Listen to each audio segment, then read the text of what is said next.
Welcome to Spill the Trauma, Keep the Drama, the podcast where chaos meets clarity. I'm your host, Kayla, and I'm here to share stories of survival, growth, resilience, and everything in between. Let's spill some trauma. Before we get into it, I just want to reinforce and restate that I am not a licensed professional, but if you do need help or do think that therapy could be good for you, I could definitely help you find resources or find someone to talk to. Just hit me up in my DMs and I'll definitely help you with that. But again, I'm not a licensed professional. If you need someone to talk to, you should definitely look for a licensed professional. Welcome to the podcast, guys. I can't believe this is the first episode. I'm not gonna lie, I'm a little nervous, but this is also so exciting. So yeah, today I'm gonna be telling you a couple stories about my worst work experiences ever. I've been working since I was 16 and I worked in the food industry as a barista.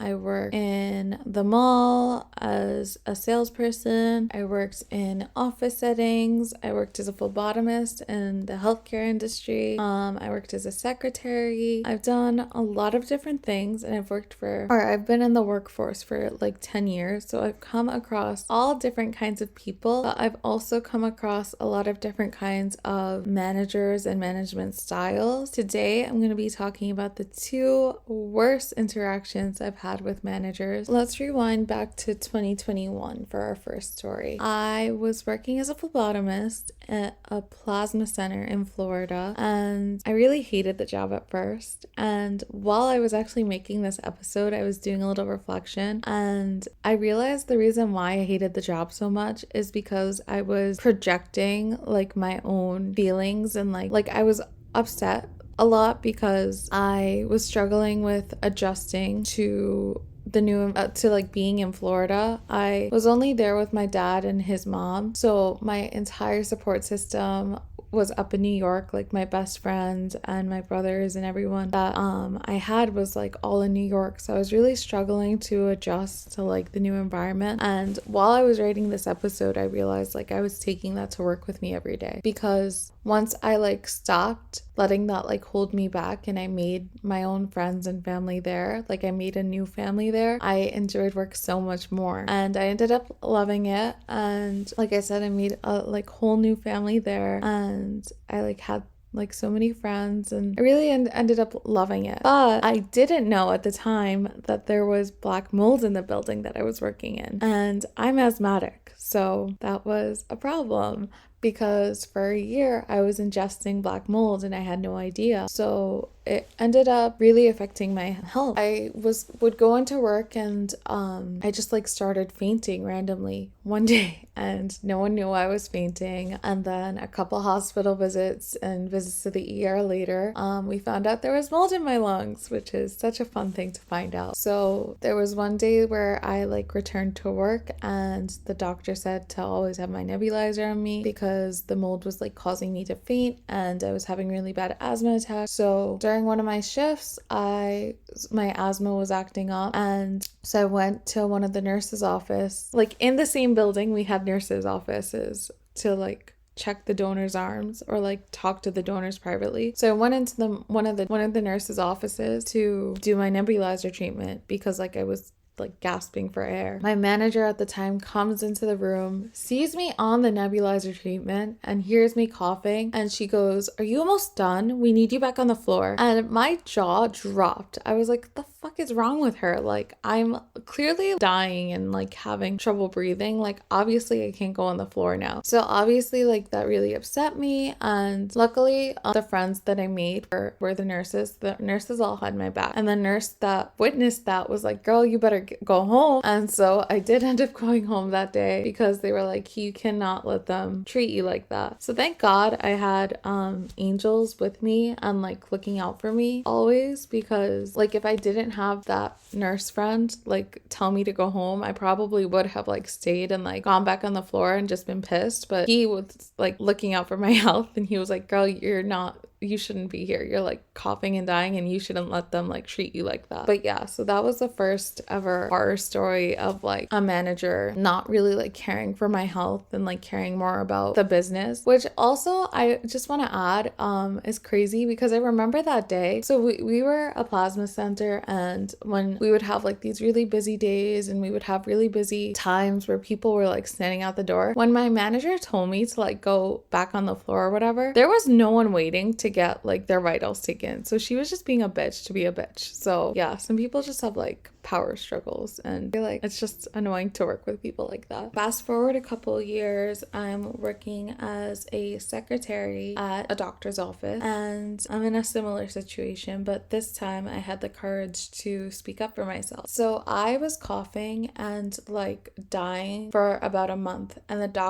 my doctors kept like misdiagnosing me and say like they didn't know what I like was wrong with me. They just kept saying I had a chronic cough. I ended up having a really bad pneumonia, and they just kept misdiagnosing me. So that really sucked. But when at the time of the story, I didn't know I had a pneumonia yet. So like I said, I had been coughing for a month, and I was coughing so much and so frequently that I was coughing up blood this morning. I wake up that morning coughing up blood, and I call my pulmonologist, and I'm like, I ended up speaking to the people to like get an on-call doctor on, so I had to wait. So I left a message saying that I was coughing up blood, and then I had to wait for them to call me back. So that morning I text my manager and I let her know what's going on. I let her know that I'm still on my way to work, but I'm not really doing well. So I send her the message and I get ready and I make my way to work. I get to work, and as I pull into the parking lot, I get a call from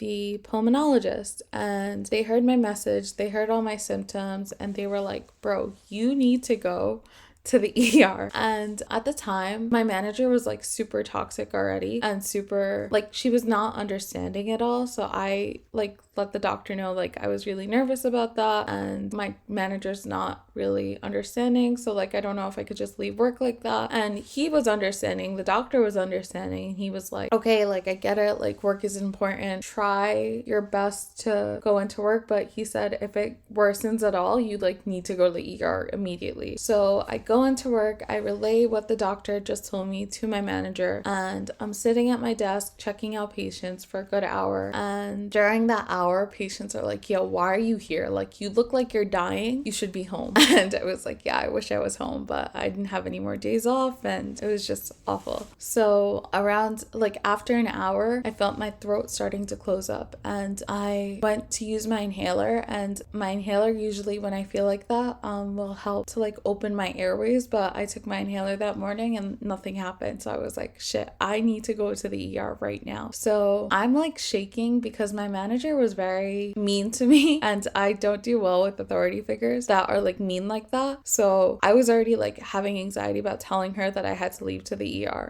because she had a history of being like snappy and yelling at me. So I went to her to tell her I needed to go to the ER, and I go to her, and this is like post-COVID, so because I had a cough, they had me have a mask on. Mind you, I could not breathe or anything or like talk over the mask, so I was really struggling. So I go to my manager's office and I go, manager, and she goes, Kayla, I can't hear you over your mask. And I was like, okay. So I take my mask down and I go, I really need to go to the ER. My throat is closing up and I can't breathe. And she goes, make sure you have a doctor's note when you come back. And I was like, okay. So then I returned to my desk. I let my coworkers know that they're going to be short for the day and that I need to go to the ER because I'm coughing up blood. And they're like, dude, get the F out of here. Go to the ER. And then so I grab my stuff and I have to pass my manager's office again to leave the office. And she goes, make sure you clock out before you leave. And I was like, the fuck is wrong with you? Mind you, I'm like freaking out, like I can't breathe, I'm coughing my lungs out. Now I think I'm gonna lose my job because she's being like so bitchy. So I get to my car and I'm hysterically crying, clearly not helping the situation at all, because like now I'm gasping for air because I'm hysterically crying, and it was just like so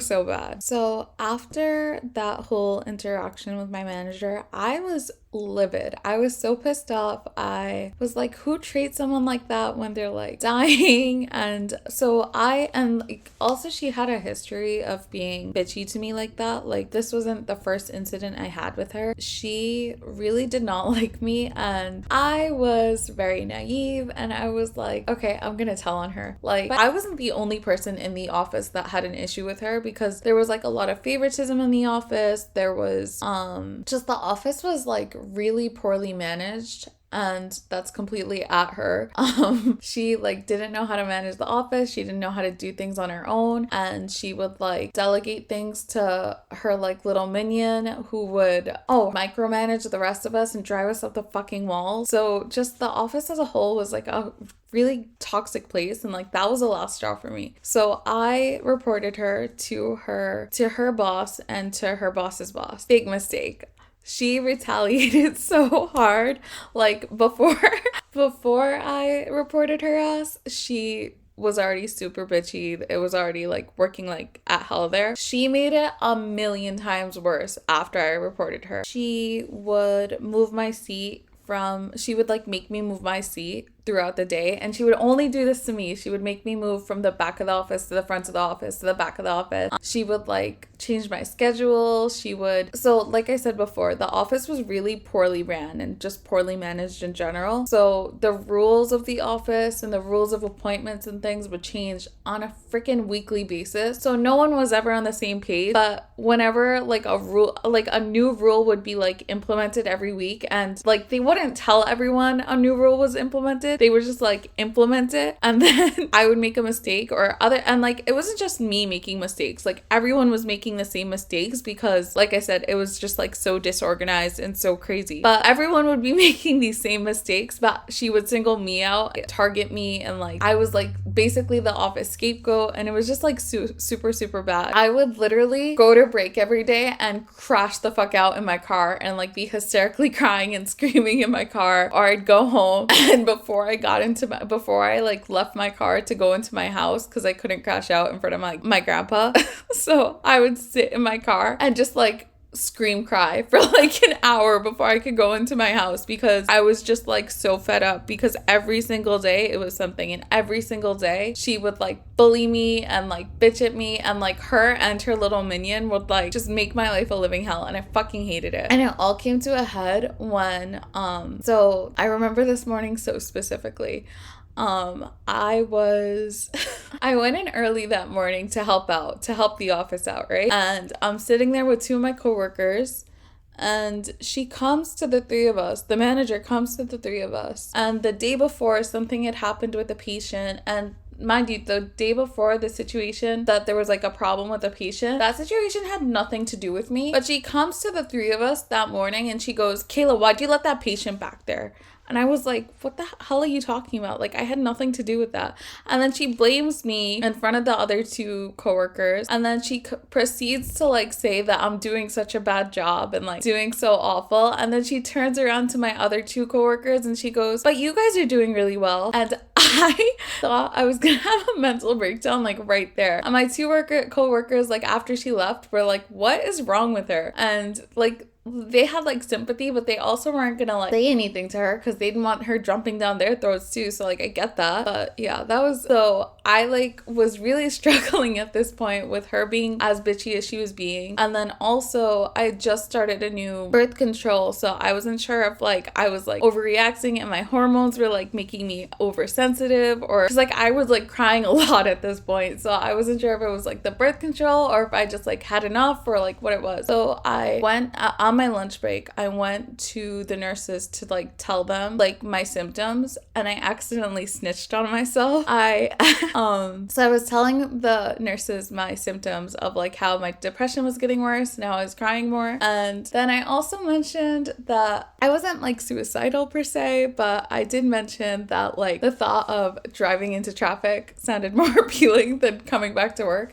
And they were like, "Yo, what the fuck? Like, that's not normal." And they were like, "We get it. our manager's like the worst, but like you should not be feeling like that bad. So they ended up having to tell the doctor like what I just said, and that doctor was like, if she's feeling that bad, she has to go to the ER right now. So yeah, I accidentally snitched on myself and had to go to the ER. And then my psychiatrist at the time was made aware, and he was already aware that I was like struggling in this environment at work. So he was like, yeah, Kayla, you being there is very like toxic, and you already have PTSD. So her being abusive like that is just triggering your PTSD every single day. So like that's why you're like tweaking and bugging the way that you are. So looking back now, I'm happy that I did tell the nurses my symptoms that day, and I'm happy I did like kind of snitch on myself and report it, and I'm happy they had the sight to like see that like I wasn't doing well.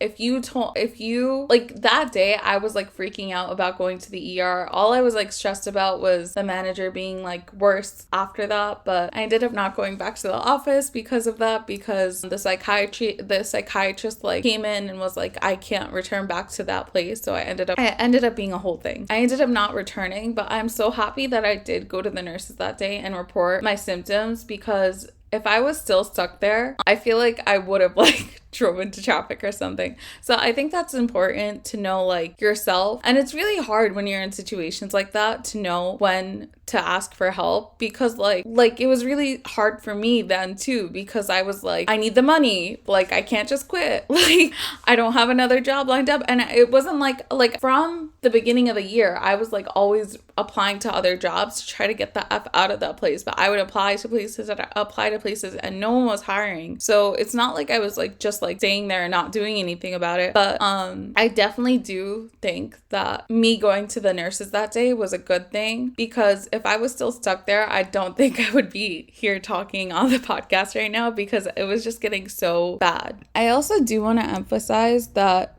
it didn't just get bad. Like, yeah, it got worse after I told on her. Like her retaliating did make it worse, but it was always like, since I got there, it was toxic like that. There was always favoritism, there was always office drama, there was always mismanagement. And I think the reason why I stayed for so long is because I grew up in a very toxic environment, and I grew up around abuse. So my brain kind of like normalized it. So I was just like very used to that kind of behavior and that kind of environment already. So my brain was like, oh, this is normal. But like that stuff is not normal. Like people treating you like shit is not a normal thing. Just because it felt normal, like it took me having to leave, and it took me having to go through this whole process of like healing and being outside of it to realize like how bad and how unhealthy that environment was. So after I worked at that place, I did work at one other office since, but I was unfortunately laid off back in October, which brings us to this week's segment of the drama beyond the drama. In this week's segment, I do want to talk about how since the new administration has come into office, everything's been like really crazy and confusing. And with the new administration, I have been seeing the trend of unemployment going up, and like there's so many layoffs happening. We're going into a recession. And so this week, well, as of the time of me recording this, like when I Google searched it, it said that like the numbers could have changed because everything's changing every day. So just take this with a grain of salt. But when I did Google it, it said 49,800 people have lost their jobs since the new year. That's a lot. And that's like a lot of people losing their jobs. And so this week I want to talk about how to deal with unemployment during these like really difficult times, because it seems like a lot of us are dealing with it. So I've been dealing with this unemployment since October, and I remember when I first got laid off, I was distraught. Like I was very like confused and mad and just like upset. How could this happen to me? I just felt like all the feelings of like disappointment and worry and anxiety, anxious about like not having money and all that. Since I was laid off, I've been applying for jobs, I've been taking classes and just like sending out my resume like crazy. Unfortunately, I haven't heard anything back from anyone yet, so that's like really tough. And so I know a lot of people are going to be facing this. So I'm just going to give you guys some tips of like what I'm doing and like what you can do during these like difficult times to like stay positive and just to like try to keep your head above water, because like that's all we really can do right now. So my first tip is going to be to like take care of your mental health. Acknowledge all your feelings. It's okay to feel stressed, anxious, and frustrated. I know I felt all of those things. I know in December, especially around the holidays, I got like super depressed, and it's just like really hard and difficult. It's just you have to take it day by day. Journaling or talking to someone can help you process your emotions. I definitely recommend practicing self-care, prioritize sleep, exercise, and healthy eating. Maintain your physical and mental well-being. My next tip would be to stay organized and to set goals. Make a routine. Structure your day with a schedule that includes job searching, skill building, and personal time. Set small, achievable goals and break down your job search into manageable steps, like applying to a certain amount of jobs every day or updating your resume. I know updating your resume is so daunting, but like just take it a step at a time. And then like also don't, from like the time you wake up to the time you sleep, don't just be like applying to jobs, because you're gonna like drive yourself insane. Like set a set time in the day for you to do that, and then once that time is up, like forget it. From 9 to 5 I'll be like applying to jobs or doing my classes or doing whatever. So I have like that structure in my day still, and I'm not like driving myself crazy and like being too hard on myself for not doing enough. My next tip is going to be to explore financial resources. Check if you're eligible for unemployment while we still have it. Unemployment insurance, definitely go apply to your Department of Labor or other government assistance programs. Again, while we still have them, go apply, go get what you can. Stay motivated, focus on what you can control. Instead of worrying about the job market, focus on actions you can take, like networking or upskilling, and celebrate small wins. Acknowledge every step forward, and even if it's just updating your resume or attending a networking event, like give yourself credit and just like be there for yourself. Have positive self-talk, because like that's really important and really helpful for your mental health. And finally, this goes like along with what I was just saying, but be kind to yourself. Remember, this is all just temporary. Unemployment is a phase, and it's not a permanent state. A really big one is avoid comparison. Everyone's journey is different, so focus on your own progress. I hope these tips help. I hope we all get jobs soon and we aren't dealing with this for too much longer. But yeah, I hope you guys are enjoying the stories. If you have any of your own work trauma stories or any questions or comments, definitely leave them in the comment section below. But yeah, if you want to talk about anything that I said or have any questions or anything, feel free to DM me. You can reach out to me on Insta at Spill the Trauma, Keep the Drama, and there's definitely so many more stories to come. I'll see you next time, and we'll keep spilling trauma.